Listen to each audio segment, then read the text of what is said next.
Comparatively young, আমি বয়সে তরুণ একজন রাজনৈতিক কর্মী। রাষ্ট্রনায়ক শেখ হাসিনার পায়ে ধরে হলো এই সিলেটের মানুষের উন্নয়নের জন্য আমি ফান্ড নিয়ে আসবো।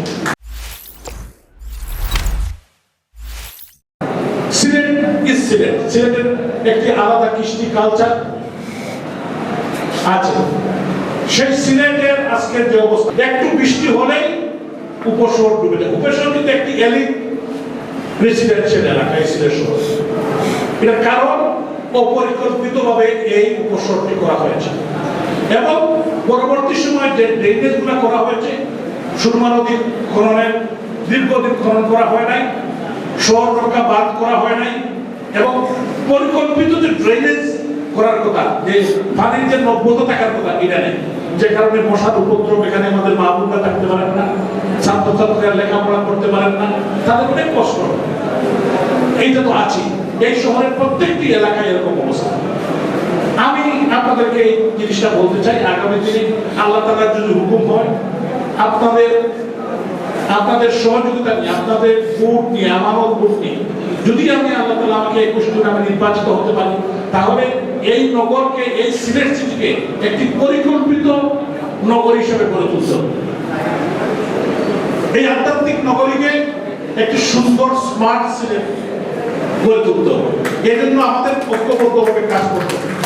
আপনাদের সহযোগিতার প্রয়োজন। এখানে যারা মুরব্বিয়ান আছেন, নেতৃত্ব আছেন, সবার সহযোগিতার প্রয়োজন। আমি আপনাদের একজন সেবক হিসাবে আমি কাজ করার জন্য প্রস্তুত। আমি কম্পারেটিভলি ইয়াং, আমি বয়সে তরুণ একজন রাজনৈতিক কর্মী। নেত্রী আমাকে দিয়েছেন, আমার উপরে বিশ্বাস রেখেছেন, আস্থা রেখেছেন। আপনারা যদি আস্থা রাখেন আপনাদের এই সন্তানের উপর, আপনাদের এই ভাইয়ের উপর, আপনাদের এই সহযোদ্ধার উপর, আমি আপনাদেরকে কথা দিতে চাই, আপনাদের মুখ ছোট হয়ে এরকম কোনো কাজ আমি করবো, আপনারা লজ্জিত হন এরকম কোনো কাজ আমি করবো। আমার জীবন দিয়ে হলেও, যতদিন আমার দেহে প্রাণ থাকবে, আমার নেত্রী বঙ্গবন্ধু কন্যা শেখ হাসিনা আমার উপর যে নির্দেশনা দিয়েছে, আমার উপর যে বিশ্বাস রেখেছে, সেই বিশ্বাসকে অটুট রেখে আমাদের আগামী সিলেট, আগামী প্রজন্মের জন্য আমাদের একটি সুন্দর চিরোত্তমা নগরী হিসাবে সিলেটকে গড়ে তুলতে চাই। আপনারা আমাকে সহযোগিতা করেন, আমি আপনাদেরকে এই শহরের প্রত্যেকটি পরিকল্পনা করে, কারণ বর্তমান যুগে আপনার যারা নগরবিদ আছে, শুধু বাংলাদেশের নগরবিদ না, ইন্টারন্যাশনালি যারা এই সিটি প্ল্যানার আছে, তাদের সাথে কথা বলেও আমরা এটা করতে পারি। আমাদের এই অ্যাক্সেস আছে। বর্তমানে আমি দীর্ঘদিন বিদেশে ছিলাম, সেখানে লোকাল গভর্নমেন্ট কিভাবে ওয়ার্কআউট হয়, কিভাবে কাজ হয়, আমরা দেখি যে আমি লোকাল গভর্নমেন্টও কাজ করেছি। তো সেখানে এই অভিজ্ঞতাকে আমরা কাজে লাগাতে পারবো এবং এই সিলেটকে, এই সিলেট তো আমাদের সিলেট, এটা আমাদের প্রাণের সিলেট, আমাদের স্বপ্ন, আমাদের জন্মভূমি, এখানে আমরা জন্মগ্রহণ করেছি, আমরা বেড়ে উঠেছি।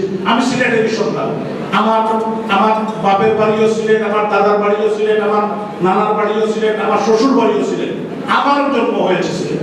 সো সিলেটের প্রতি আমার যে কমিটমেন্ট, সিলেটের মানুষের প্রতি যে আমার কমিটমেন্ট, ইনশাআল্লাহ এই সিলেটের মানুষের পাশে থেকে আগামী দিনে আমি কাজ করে যাওয়ার প্রত্যয় ব্যক্ত করেছি। এখানে আমাদের অনেক স্বনামধন্য ব্যক্তিত্ব আছেন, শিক্ষাবিদ আছেন, ডাক্তার, ইঞ্জিনিয়ার, রাজনীতিবিদ আছেন এবং আমাদের গুণেরও আছেন। আমি সবাইকে সাক্ষী রেখেই বলতে চাই, আপনারা আমার জন্য দোয়া আশীর্বাদ করবেন। আগামী দিনে আপনাদের এই সন্তান এই সিলেটের মানুষের কল্যাণে, মানবতার কল্যাণে, মানুষের কল্যাণে আমি কাজ করে যাব। মানুষের কল্যাণ হয়ে এরকম কোনো কাজ আমি করবো না। মানুষের কল্যাণ হয়ে এরকম কাজ যাতে আল্লাহ তাআলা আমাকে দিয়ে করান।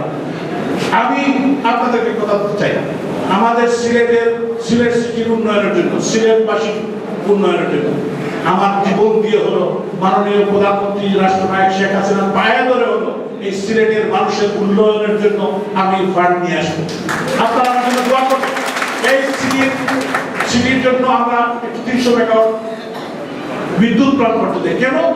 যে আমাদের বিদ্যুতের যে সমস্যা, যদি আমাদের আলাদা একটি প্ল্যান্ট থাকে সিটির জন্য ডেডিকেটেড, তাহলে কিন্তু আমাদের বিদ্যুৎ সমস্যার সমাধান হয়ে যাবে। আমাদের সুরমা নদী খনন, শহর রক্ষা বাঁধ, ওয়াকওয়ে, আমরা আমরা যদি 4টি হসপিটাল, আমাদের সিটি কিন্তু অনেক বড় হয়েছে, 4টি এলাকা 4টি হসপিটাল, এই উসমানী হসপিটালে বেডের কিন্তু অভাব, যদিও এক্সটেনশন হচ্ছে আরো বড়, কারণ মানুষ যেহেতু বাড়ছে, সিটি বড় হয়েছে, শুধু সিটি নয় সমস্ত বিভাগের মধ্যে, ডিভিশনের মধ্যে উসমানী হসপিটাল হলো আমাদের একটি বড় হসপিটাল।